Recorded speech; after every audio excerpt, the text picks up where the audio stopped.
자, 우리 옆에 있는 분들과 한번 인사 나누시겠습니다. 하나님은 성도님을 사랑하십니다. 예. 오늘 이 시간에 우리 하나님의 사랑과 은혜와 자비와 긍휼이 우리 모든 성도님들에게 충만하기를 주의 이름으로 축원합니다. 우리는 오늘 또 하나님 앞에 예배를 드리며 나아갑니다. 여러분, 하나님이 기뻐하시는 예배는 어떤 예배일까요? 우리 하나님은 우리의 믿음의 예배를 가장 좋아하십니다. 우리가 하나님께 드리는 이 모니터가 너무 커요. 예.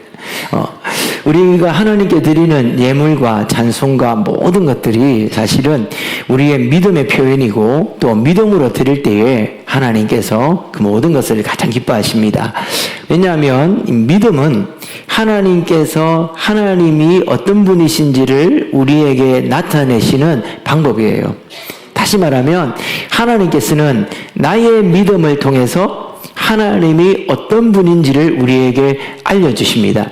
우리가 믿음으로 기도하고 하나님은 이런 분이심을 내가 믿습니다 라고 그것을 믿고 기도할 때 하나님께서는 내가 믿은 그 능력과 그 사랑으로 역사하심을 통해서 하나님이 어떤 분이라는 것을 우리에게 가르쳐 주십니다.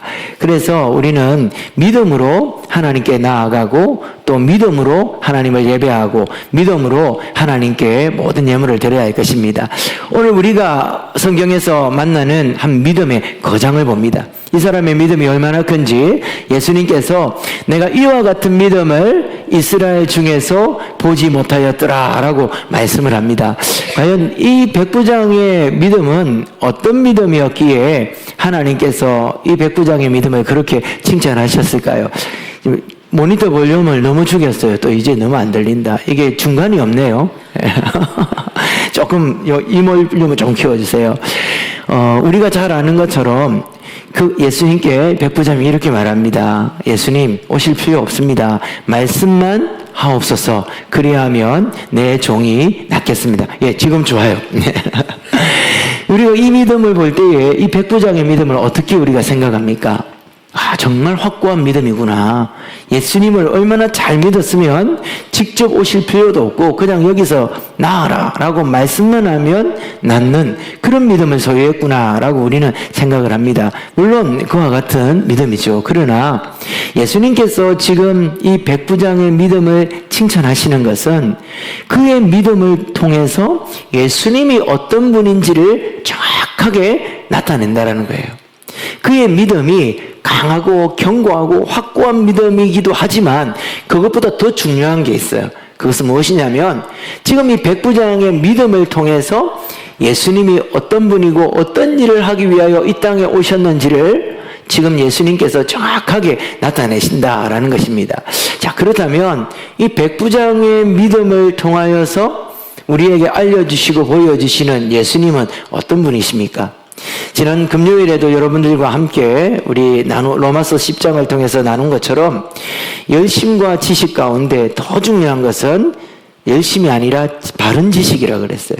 우리의 열심과 열정은 예수 그리스도와 하나님에 대한 바른 열정이 동기가 되어지고 그것이 근원이 되어지고 그것이 목적이 되어져서 나타나는 열심일 때 하나님이 영광을 받으시는 열심입니다. 반대로 열심은 있지만 그 열심이 잘못된 지식이나 또 지식 없는 열심이라면 그것은 오히려 하나님과 우리에게 해가 된다라는 것이죠. 그래서 오늘 우리는 이 백부장의 믿음을 통하여 우리에게 나타내시고 계시하시는 예수님을 바로 알아야 됩니다. 그리고 예수님을 바로 알게 될 때에 그 바른 지식은 예수님에 대한 우리의 지식은 우리 안에 열정이 되고 열심이 되고 우리에게 뜨거움을 준다는 것이죠. 그것은 무엇일까요? 첫 번째, 예수님은 우리를 위하여 우리를 사랑하시는 긍휼의 목자가 되신다라는 것을 오늘 본문은 우리에게 가르쳐 줍니다. 여러분, 이 백부장의 믿음 앞서서 그의 어떤 행동은 굉장히 이례적인 거예요. 우리가 읽으면서 한 번쯤은 여러분 모두가 생각했을 거예요. 이 백부장이 자기 집의 하인을 위해서 이렇게 수고를 한다? 물론 마음씨가 착하고 참 좋은 사람이면 그럴 수 있겠죠. 그런데 사실 오늘 우리 시대 같으면 얼마든지 그런 일들이 가능할 겁니다. 근데 고대 사회에서, 로마 제국 사회에서 그리고 신분 제도가 분명하고 노예 제도가 있는 이때에 하인은 노예를 말하는 거거든요. 그 노예 한 명을 위해서 로마 군대의 장교가, 로마의 귀족이 이런 수고와 이런 열심을 낸다? 사실 여러분, 그것은 일반적이지 않는, 평범하지 않는 일이라는 것이죠. 당시에 하인, 노예는요, 인권도, 주권도, 소유권도, 생존권도 없는 사람입니다. 물론 이 주인이, 노예와 하인은 노동력이니까 자기 집에 노동력이 상실되어지는 것에 대해서 아쉬워서 그럴 수 있다라고 말할 수 있겠지만, 이 백부장이 예수님 앞에 나와서 지금 말하고 부탁을 하는 이 상황을 볼 때에 단순히 그런 일, 자기의 어떤 가정에 노동력이 상실되어 있기 때문에 이 하인을 살려서 우리 집에 또 일을 잘할 차질이 생기지 않도록 해주십시오, 그 정도의 일은 아닌 것 같습니다. 오늘 우리가 읽은 이 본문에서는 간단하게 나와 있지만 누가복음의 동일한 본문을 다루는 그 사건에서는 이 백부장이 자기 하인을 살리기 위해서 엄청난 수고를 하고 있다는 것을 설명하고 있어요. 자신은 이방인이고 노마인입니다. 그래서 유대인인 예수님께 나아가기가 불편하니까 유대인 장로들에게 부탁을 합니다. 부탁을 해서 예수님 꼭 한번 내가 만나게 해달라고 장로들에게 부탁을 해서 예수님께 내 하인이 이러한 어려움을 당하고 있으니까 당신들이 제발 말씀을 좀 해달라고 그렇게 장로들에게 부탁을 합니다. 그리고 많은 벗들을 모아서 예수님을 맞이하고 데려오고 하는 엄청난 수고를 이 백부장이 하고 있다라는 사실을 누가복음은 기록하고 있습니다. 우리가 볼 때 오늘날에도 사실 여러분, 이것은 흔치 않는 일일 것 같습니다. 더군다나 고대 사회에 신분제도가 분명히 있고 로마인 장교가 그의 집에서 일하는 그 노예 한 명을 위해서 이런 수고를 한다라는 것은 흔치 않은 일입니다. 다양한 이유를 생각하겠지만 저는 단순하게 생각하기로 했습니다. 이 사람은요, 보통이 아닌 평범하지 않는 긍휼을 가진 사람입니다. 그의 하인을 지극히 사랑하고 너무나도 불쌍히 여기고 긍휼히 여기는 그런 마음을 소유한 사람이라는 것을 알 수 있습니다. 그가 어떤 사람입니까? 예수님께서 산상설교를 하시면서 말씀하신 팔복의 의를 지닌 사람이 바로 이 백부장이라는 것이죠. 팔복에 예수님께서 말씀하여 주신 그 팔복, 하나님 백성들만이 누릴 수 있는 그 하늘의 복이고 하나님의 백성들이 반드시 소유해야 되는 하나님 나라 백성들의 의라고 말씀드렸어요. 그 가운데 긍휼히 여기는 자는 긍휼히 여김을 받을 것이며, 지금 이 백부장은 예수님 앞에 나아가서 자신이 그의 하인을 얼마나 긍휼히 여기고 있는지를 보여주고 있습니다. 예수님께서 산상설교를 하시면서 기도에 대해서 가르치시고 예수님께서 섬김에 대해서 가르치실 때 구하라, 찾으라, 두드리라 라고 말씀하셨는데, 지금 이 백부장은 자신의 유익을 위하여 구하지 않습니다. 자신의 이익을 위해서 찾지 않습니다. 자신의 어떤 소유를 위해서 두드리지 않습니다. 어려움을 당하고 중풍병이 걸려 죽어가는 자신의 하인을 위하여 예수님께 나와서 구하고 예수님께 찾으며 예수님께 문을 두드리고 있는 하나님 나라의 백성, 반석 위에 집을 지은 그 예수님께서 말씀하신 지혜로운 사람이 바로 이 사람이라는 것이죠. 그는 예수님께서 말씀하신 7장 14절에서 말씀하신 너희가 대접을 받고자 하는 대로 남을 대접하라 라고 말씀하신 하나님 나라의 황금률을 그대로 지키는 자입니다. 자신의 하인에게 대접을 받고 싶은 대로 지금 그는 예수님을 섬길 뿐만 아니라 자신의 하인을, 상전인 이 백부장이 하인을 섬기고 있다는 것이죠. 이 사람의 긍휼과 그의 섬김은 이 땅에 있는 사람들에게 볼 수 없는 하늘에 속한 긍휼과 섬김이라는 것입니다. 지금 이 백부장이 예수님 앞에 나와서 내 하인을 고쳐달라라고 말하는 것은, 예수님, 나 같은 이방인도 당신들이 짐승처럼 여기는 이 이방인, 지옥의 불쏘시개로 쓰기 위해서 지원받았다라고 말하는 이 이방인인 나도 내 하인을 불쌍히 여기고 내 하인을 긍휼히 여겨서 이런 수고를 하시는데, 당신이 나를 불쌍히 여기시고 예수님, 당신이 내 하인을 불쌍히 여기지 않으실 리가 없습니다. 왜냐하면요, 당신은 만백성을 위한 긍휼의 목자이기 때문입니다.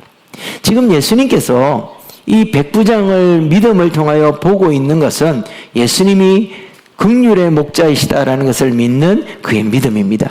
사랑하는 성도 여러분, 오늘 이 예배 시간에 우리 주님께서 우리를 찾아오십니다. 믿으십니까? 지금 우리와 함께 하심을 여러분 믿으십니까? 주님께서 긍휼의 목자로 우리에게 오셨습니다. 여러분 혹시 여러분 마음속에 이 백부장과 같은 안타까움이 있으십니까? 사실 더 안타까운 것은 백부장의 하인이죠.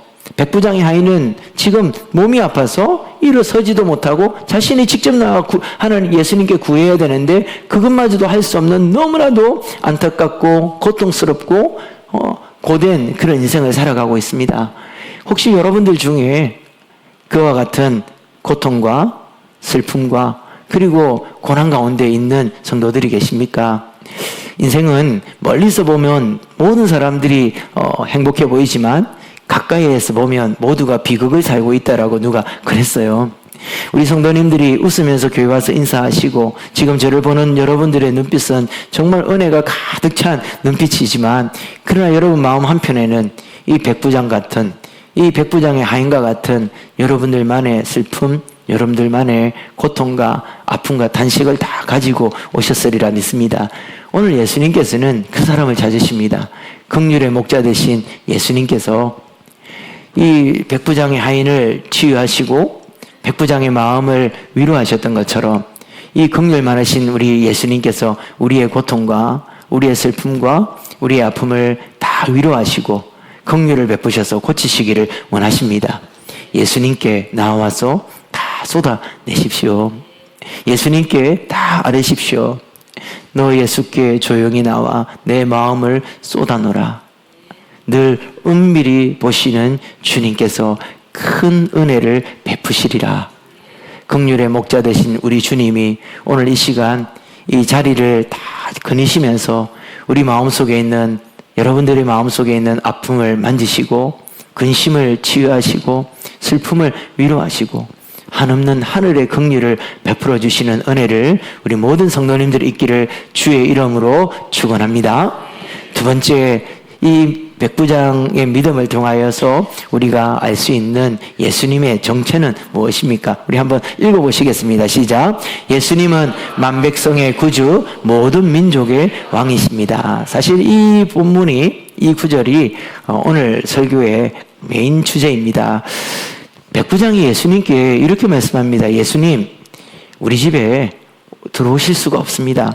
먼저 자신의 종을 고쳐달라고 말해놓고 예수님께서 내가 고쳐줄게, 너네 집에 가자. 그러니까 이 백부장이 금방 고쳐달라 해놓고 아니 그런데 예수님 저희 집에 들어올 수 없습니다.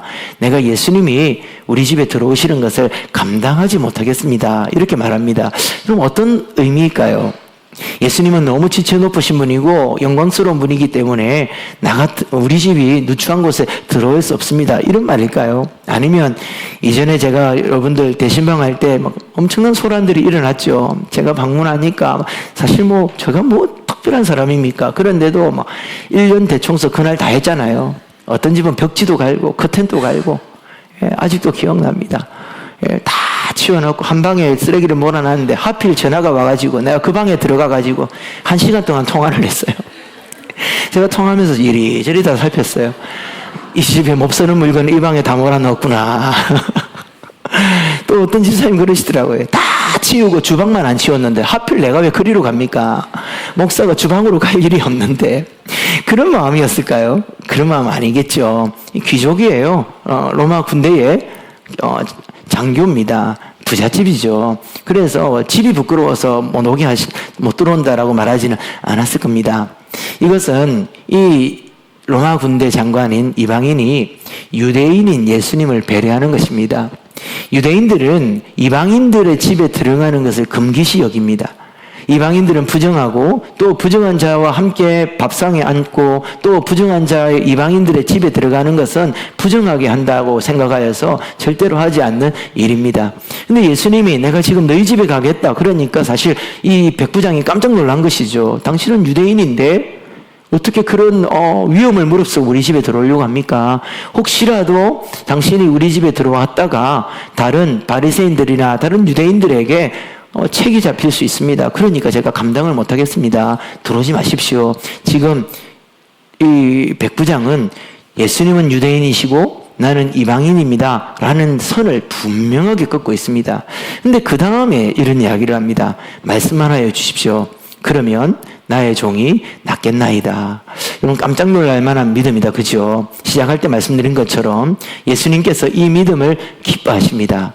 근데 사실 이 믿음이 정말 예수님께서 말씀하시는 것처럼 이스라엘 가운데도 내가 이런 믿음을 보지 못했다라고 말씀한 그 의미가 우리가 생각하는 그 의미일까라는 것은 질문해 보아야 되는 것입니다. 우리가 생각하는 것처럼 이 백부장은 믿음이 정말 견고하고 강하고 그리고 확고하여서 굳이 안 들어오셔서 여기에서 나으라 라고 말해도 낫게 하시는 그런 창조의 하나님이고 능력의 하나님이다, 이걸 믿었다라고 우리는 생각을 하는데, 물론 그것도 맞죠. 그러나 과연 그것만이었을까요? 성경의 복음서에 그와 같은 믿음을 가진 사람이 이 백부장밖에 없었습니까? 12해 동안 혈류증을 앓았던 여인의 믿음은 어떻습니까? 옷자락만 만져도 나음을 얻을 것이다 라고 믿었던 이 여인의 믿음은 이 백부장의 믿음과 견주어 볼 때 부족한 믿음이었을까요? 제가 볼 때 크게 차이가 나지 않습니다. 시작할 때 말한 것처럼 예수님께서 이와 같이 칭찬을 하신 그 이유는 그의 믿음을 통하여 예수님의 정체가 드러난다라는 거예요. 그는 지금 예수님이 어떤 분인지 이 믿음의 고백을 통하여서 분명히 나타내고 하나님이 그의 믿음을 통하여 예수 그리스도를 계시합니다. 다른 말로 말하면 예수님이 영광을 받으시는 것이죠. 백부장이 이렇게 말합니다. 나도 남의 수하에 있는 사람입니다. 그리고 내 밑에도 군사들이 있고 부하들이 있습니다. 그런데 내가 이 사람들에게, 내 부하들에게 이리로 가라 하면 이리로 가고 저리로 가라 하면 저리로 갑니다. 내 말대로, 내 명령대로 행동을 합니다. 이 말은 어떤 의미가 있는 것입니까? 어떤 권위 아래에 있는 사람은 자기의 상전의 말이 곧 그 상전의 권위라는 것이죠. 이 높은 사람이 말을 하면 그 아래, 권위 아래에 있는 사람은 그 말을, 그의 말을 그 사람의 권위 그대로, 그 사람의 존재로 받아들여야 된다라는 것입니다. 그런데 지금 이 백부장이 예수님께 나도 남의 수하에 있습니다 라고 말하는데, 그러면 이 백부장이 말하는 자기의 상전은 누굴까요? 로마의 황제겠죠. 그는 로마의 군대 장관이니까 로마의 황제가 나의 상전입니다. 그 사람이 지금 말하고 싶은 것은 이거예요. 로마의 황제는 어떤 일이 있을 때에, 로마의 왕은 어떤 일이 있을 때 직접 행차하지 않습니다. 그는 어떤 일을 해결하려고 할 때에 말을 합니다. 그걸 어명이라 그러죠. 왕의 서찰을 보냅니다. 그러면 여러분 어떻습니까? 우리가 일반적인 사람들이 말을 하는 것은 그냥 공중에서 사라질 수 있습니다.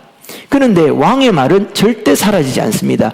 왕의 말은 곧 왕이기 때문이죠. 왕이 말하면 그건 반드시 이루어집니다. 왕이 말하면 그것은 반드시 이루어져야 합니다. 우리 조선시대의 사극을 보면 왕의 서찰을 가지고 와가지고 누구누구는 들으라 왕의 오명이다 이러면 그 주위에 있는 사람 다 엎드리잖아요. 그 왕의 서찰을 가지고 온 사람이 비록 신분이 낮은 사람이라 할지라도 왕의 오명이다 이러면 막 양반들도 다 무릎을 꿇고 고개를 숙입니다. 왜 그렇습니까? 이 서찰을 가지고 있는 사람은 별 볼 일 없지만 그가 가지고 있는 이 서찰에 왕의 말이 담겨져 있기 때문이에요. 곧 그 글이, 그의 서찰이, 그 편지가 왕의 권위를 가지고 있기 때문입니다.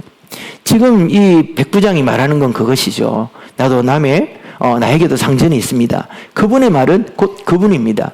황제는 어떤 일을 할 때에 직접 하지 않습니다. 그가 직접 나아간다라는 것은 진짜 특별한 일이 있을 때만 그렇습니다. 대부분의 일은요, 그냥 말만 하면 됩니다. 왜냐하면 그 말은 왕의 말이기 때문에 이루어져야 하고 반드시 이루어지는 것입니다. 그런데 이 백부장이 예수님께 똑같은 말씀을 하는 거예요. 말씀하십시오. 그러면 하인이 낫겠습니다. 지금 백부장은 예수님을 누구로 인식한다라는 것이죠? 백부장은 지금 예수님을 어떤 존재로 믿는다라는 것입니까? 당신은 나의 왕이십니다. 당신은 나의 황제이십니다. 당신은 내 상전인 그 로마 황제보다 더 높으신 만왕의 왕이십니다. 라고 그가 고백을 한다라는 것이죠. 그런데 여기에서 놀라운 것이 이것입니다. 그는 이방인이라 그랬어요. 자신은 이방인이라 그랬습니다. 그래서 유대인인 예수님이 우리 집에 들어오는 것을 감당하지 못한다라고 말했습니다. 그런데 그 이방인인 이 로마의 백부장이 예수님께 당신은 나의 왕입니다 라고 말하는 것은 예수님은 어떤 왕이라는 것입니까? 유대인의 왕이실 뿐만 아니라 이방인의 왕이시요 로마의 왕이며 만백성의 왕이고 모든 민족의 왕이다라는 것을 그가 고백을 하는 것이죠. 그래서 예수님이 말하는 겁니다. 내가 이스라엘 중에 이런 믿음을 보지 못하였다. 그의 믿음이 확고하고 강해서가 아니라 이스라엘의 백성들, 이 유대인들은 모두가 내가 유대인의 왕인 줄만 안다. 내가 이스라엘만의 왕이고 유대인들만의 왕인 줄 알고 나를 메시아로 믿는데 사실 나는 유대인들만의 왕이 아니라 온 인류의 왕이고 모든 백성들의 왕이고 모든 민족들의 왕이고 모든 민족을 구원하기 위하여 온 만왕의 만백성의 구주로 이 땅에 왔다라는 것을 지금 이 백부장의 믿음을 통하여 선포하고 있는 것입니다.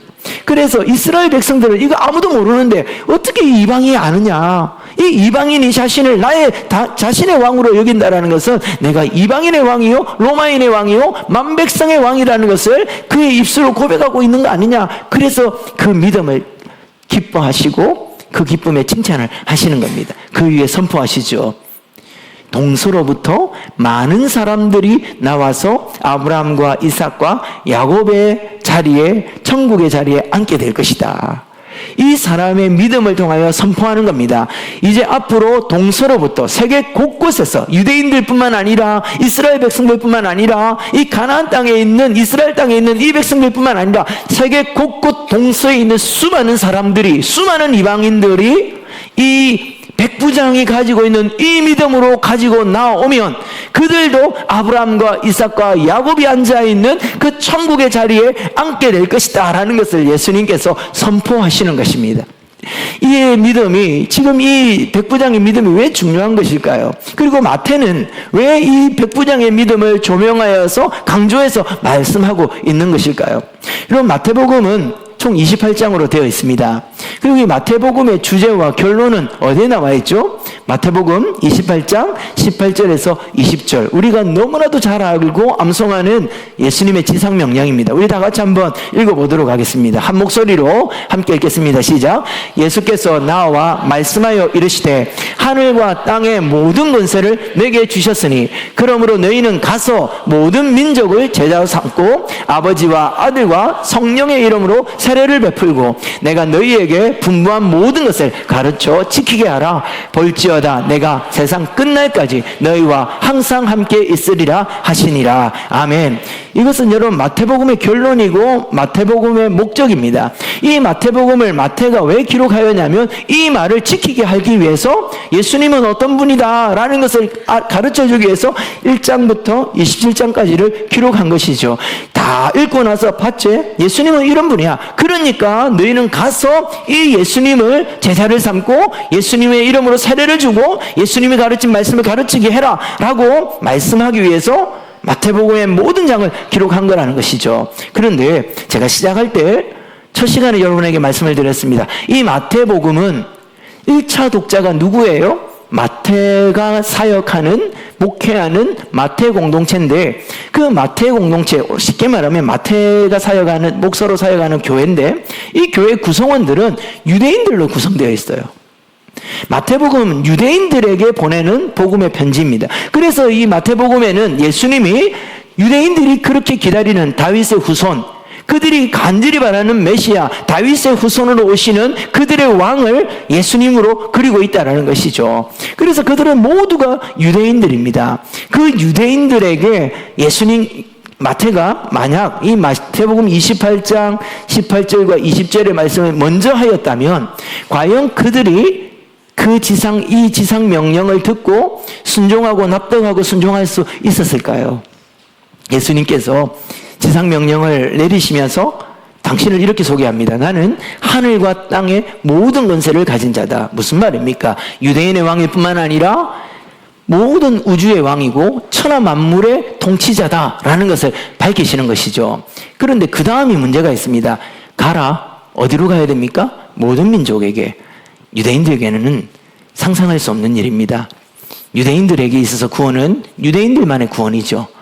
유대인들에게 있어서 메시아는 그들만의 메시아고, 그들은 지금 유대인들을 구원하여 이 세상을 다스리는 제사장 나라 삼는다라는 것을 꿈꾸고 비전으로 삼고 있는 사람들인데, 예수님께서 그들에게 너희는 모든 민족에게, 이방인들에게 가라라는 것이죠. 거기서 한 발 더 나아갑니다. 그들을 예수의 제자로 삼아라. 그리고 그들에게 삼위 하나님의 이름으로 세례를 주라. 그리고 그들에게 내가 가르쳐 분부한 모든 것들을 가르쳐서 지키게 하라. 이것은 유대인들에게 도무지 납득할 수 없는 이야기고 절대 순종할 수 없는 명령이라는 것이죠. 그래서 마태는 마태복음 1장부터 예수님이 누구인지를 정확하게 설명하고 있습니다. 너희들이 기다리고 생각하는 메시아는 그런 분이 아니다. 마태복음 1장에서 예수님의 족보를 이야기하면서 특이한 점이 무엇이었습니까? 그것은 왕의 족보입니다. 다윗 왕과의 족보입니다. 예수님께서 그들이 기다리는 다윗의 자손으로 오셨다는 건 분명합니다. 그래서 예수가 메시아라는 것은 분명하죠. 그런데 그 거룩하고 그리고 그 영광스러운 왕의 족보 안에 누가 들어가 있었습니까? 여인들 5명이 있습니다. 그 여인 중에는 이방인들이 대부분이었고요. 그 가운데는 부정한 여인들도 있었다라는 것이죠. 그 왕의 족보를 마태가 기록함을 통해서 무엇을 나타내는 것일까요? 하나님의 나라는, 예수님께서는 이 땅 가운데 오셔서 예수님이 이루시는 그 하나님의 나라는 유대인들만의 나라, 의인들만의 나라가 아니라 이방인들도 들어와서 예수를 통하여 하나님 나라 백성되는 그런 나라다. 하나님의 나라는 죄인들도 들어와 예수의 이름으로 구원받아 하나님 백성 되는 그런 나라다. 하나님의 나라는 여인이라 할지라도, 어린아이라 할지라도, 부정한 자라 할지라도 예수를 믿으면 영광스러운 다윗의 가문에, 예수의 영광스러운 그 가문의 가족이 되는 그런 나라다라는 것을 마태복음 1장에서 마태는 설명했던 것입니다. 그리고 산상설교를 통하여서 마태는 모든 유대인들에게 이 예수님은 하나님 나라의 법을 세우는 하나님이시다, 그것을 알려주셨던 것이죠. 그래놓고 이제 예수님께서 나병 환자와 백부장을 만나는 이 사건을 보여주십니다. 너희들이 보았지? 하나님 나라 백성이 어떤 사람들이 되는지. 예수님께서 말씀하신 내 말을 듣고 지키는 자, 반석 위에 집을 짓는 지혜로운 사람, 팔복의 의를 가진 사람이 어떤 사람이냐? 그는 유대인이나 헬라인이나 이방인이나 로마인이나 그가 어떤 민족이든 상관이 없다. 예수를 주로 영접하고 예수를 왕으로 섬기는 모든 자들은 하나님 나라의 백성이 된다라는 것을 마태복음 1장부터 계속해서 설명하는 것이죠. 그래서 마태복음 28장을 읽을 때 그 책을 읽었던 마태 공동체의 성도들은 납득이 되고 설득이 되고 순종하게 되는 것입니다. 예수님은 유대인들만의 왕이 아니시구나. 예수님은 이방인의 왕이시오, 로마인의 왕이시고 헬라인의 왕이시고 만백성의 왕이시며 모든 민족의 왕이십니다 라는 것을 고백하는 것입니다. 오늘 이 시간에 우리 주님께서 이 말씀을 통해 무엇을 계시합니까? 예수님은 백부장의 왕일 뿐만 아니라 나의 왕이심을 믿으시기를 바랍니다. 그 왕의 말은 어떻게 되어야 되죠? 왕이 말씀하시는 그 말은 어명입니다. 마태복음 28장 18절에서 20절은 단순히 우리가 암송하고 전도 축제 때마다 그렇게 듣는 그런 설교 정도가 아니라는 것이죠. 조선시대 때에, 이조시대 때에 고대 왕국에 왕의 말은 어떻게 되어야 된다고요? 그 어명은 공중에서 절대 사라지지 않습니다. 허공에서 그냥 사라지지 않습니다. 왕의 말은 반드시 이루어져야 합니다. 그리고 반드시 이루어집니다. 마태복음 28장의 이 지상명령은 만왕의 왕 되시고 모든 민족의 왕 되신 예수님의 어명입니다. 그래서 우리는 이 말을 들을 때에 그의 백성이라면 순종해야 되는 것이죠. 이 말씀이 나를 통하여 이루어지도록 반드시 이루어진다는 것을 믿고 나아가야 되는 것입니다.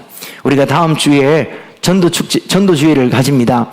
여러분, 제가 누누이 말씀드리고 계속해서 우리 성도님들에게 말씀을 드리는 것은 그렇기 때문에 전도가 행사가 되든지 프로그램이 되든지 이벤트처럼 그렇게 해서는 안 된다라는 것이죠. 전도는 예수 그리스도의 어명이고 만왕의 왕의 명령이며 모든 민족의 왕 되신 주님의 말씀입니다. 그 말씀은 두렵고 떨리는 마음으로 우리가 받들고 지켜야 되는 것입니다. 전도를 하는 것은 그냥 한 명 나도 예수 믿는데 니도 예수 믿어라, 예수 믿으면 좋다, 이 정도가 아니에요. 왕 되신 예수님께서 자기 백성을 찾으시는 왕의 어명에 우리가 순종하여 나아가는 것입니다.